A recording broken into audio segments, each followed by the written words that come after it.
What's up, party rental people? How do you guys organize your stakes? Here's how we do it. I'd like to hear from you guys in the chat. So this is something that we got, Husky brand from Home Depot. What I like about these, they stack on top of each other. The way we used to do it in buckets, used to have to put them all over the place, but this kind of stacks, so we use the height of the space rather than sideways. And yeah, we put our stakes in here.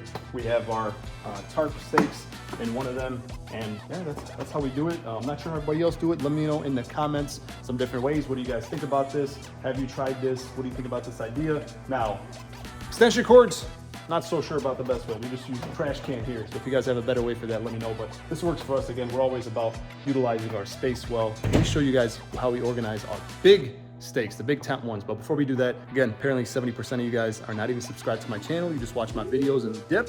Show me some love.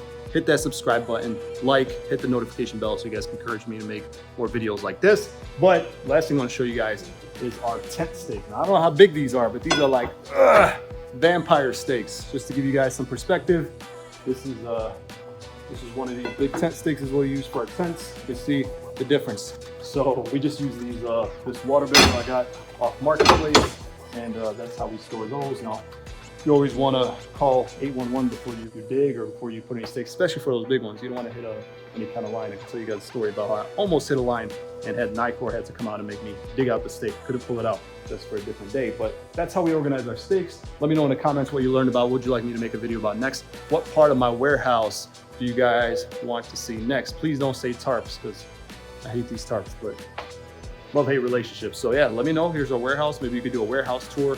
Let me know in the comments what you guys want to see. Be sure to like and subscribe. And if you guys want to watch a video about an old warehouse tour that I did, go ahead and check that out up there. But if you'd rather watch a video on how to market your bounce house business, then go ahead and check out that video. And I'll see you on the next one.